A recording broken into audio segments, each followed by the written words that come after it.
Well, we got a great opportunity tonight against a good UNLV team, a team that really manhandled us at their place to start 2020 out, and they outdid us in every way, shape, and form. And they're a very physical, very, very athletic team, one of the most athletic teams in the league, if not the most athletic. So they pose a lot of problems. One of the best rebounding teams in the country. They get 40% of their missed shots, which is just an outstanding number, especially at this time of year. That's pretty incredible.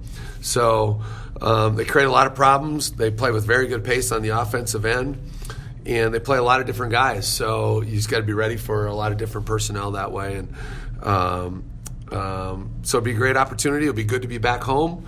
Coming off a difficult game, or a game I thought we played pretty well, but obviously not the result that we wanted. So I know our guys are looking forward to getting back on the floor.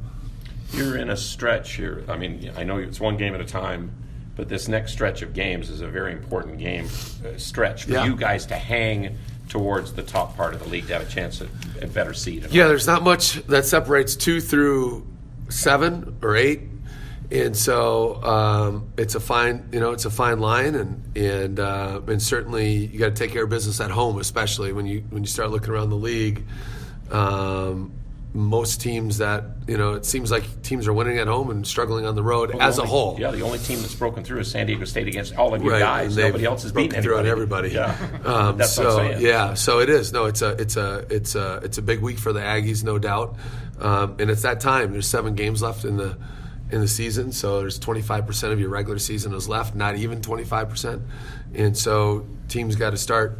I think you're going to see some teams really trending upward, and some start. This is the time of year teams start trending upward or kind of downward a little bit. And so we got to right the ship and get back on track. It's kind of an interesting schedule. Sometimes you play a team within a couple of weeks. UNLV, you haven't played for a while. You've had an extra day to get ready for them. Has that been good? Well, we had, it's going to be the first of 3 games in 7 days. That's true, too. Yeah. So we've had 2, we took off Sunday. It's probably helped the coaches maybe more than anything. But yeah, like we haven't played them for a month, so now you kind of reintroduce. It seems like a long time ago since we played them. So then you throw in the tape again, or the video again, and you're watching our team, and it's like, wow, that was a different team. Nemi didn't play that game, and there was a few other things going on at that point.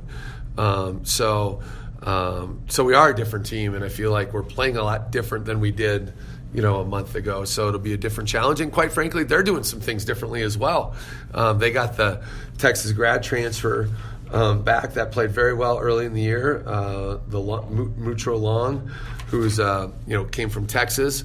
So he brings them a different element. And now number 10, who did play against us, Jonah Antonio, but now he's more in a rhythm and he's more comfortable now. And so they're playing some different guys too. So I think in a lot of ways it's 2 different teams than we were a month ago.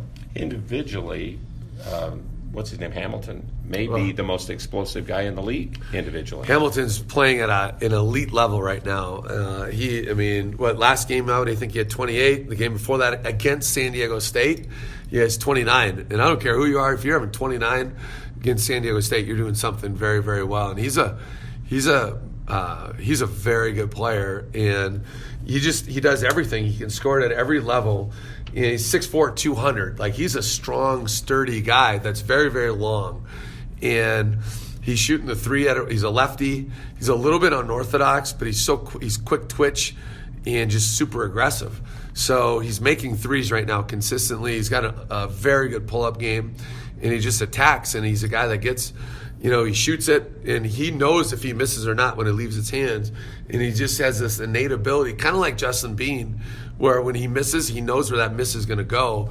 And you'll see it tomorrow. When he misses, he gets his offensive rebound a lot of the time. I think he's averaging over 2 offensive boards a night. So he's really playing at a very, very high level for them.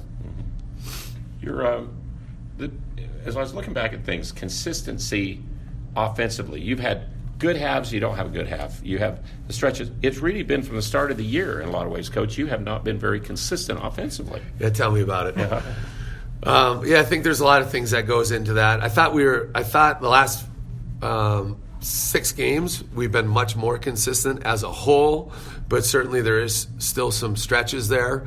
And San Diego State will do this to a lot of teams, when they're number 4 in the country in defensive field goal percentage. But we had that run there kind of late in the second to end the game, quite frankly, where a lot of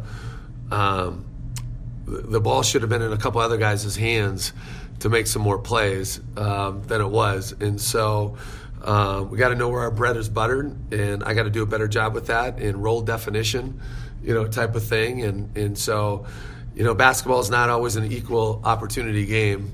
Not everybody can be the quarterback, as they say.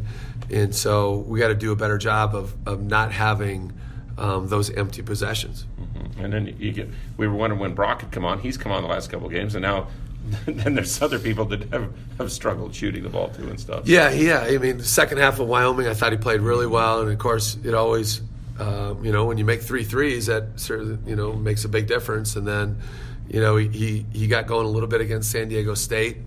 So we need that. It can't just be a 2-man show. You know what I mean? We need other guys. Like I said, we're over 75. It's almost 80% done with the season. So we got to have some consistency out of our team, and we're searching. Doing this well. How do we get this done? How can we get this guy going? How do we get? But at some point you got to make plays too. And so that's why I felt like we were really gaining a lot of steam. And at the end of the day, we still. That first half, I thought we were really good, against San Diego State. But almost, 7 out of 10 from 3. We're not even averaging 7 threes a game, So that was a shot in the arm, and that's why we were up by 8 at halftime. So there's a balance there. Certainly, we got to keep getting the ball to Nimi. You can look at certain games where he's just taken over, and I thought he was very good against San Diego State as well, but he didn't touch the ball enough, the last 10 minutes of the game. And then Merrill only got 2 shot attempts the last 10 minutes of the game, or last 11 minutes of the game. And we just got to be better than that. Mm-hmm. And going back to the first Vegas game, they played really well that night. Oh, they were phenomenal. They were on it. You could tell they were in a run where they really wanted to get some things done and all. And did you guys play as bad as it looked in that game, do you think?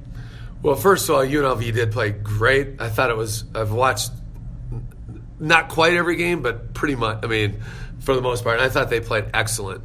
And they were their aggressor all night without a question. They were the first to every loose ball. It was very clear they were extremely determined to win that game, and much more so determined than us, I felt like. And so we did some things well, but there was a lot of stuff we did not execute well. And then they made that big run, they kind of got a lead. We fought back. And then the second half, they made a run. And, it's kind of the first time, probably since I've been here, where it just felt like we just didn't have another run in us. You just kept waiting for one, and it wasn't happening. It was one of those nights. And so I think we were 1 for our first 18 from the 3 that night. So that, generally speaking, sometimes you have bad shooting nights, but then sometimes you have bad shooting nights because you're taking bad shots and because they do a good job. And I think it was a combination of all of that. But certainly, to their credit, I thought it was one of their best games. Yeah.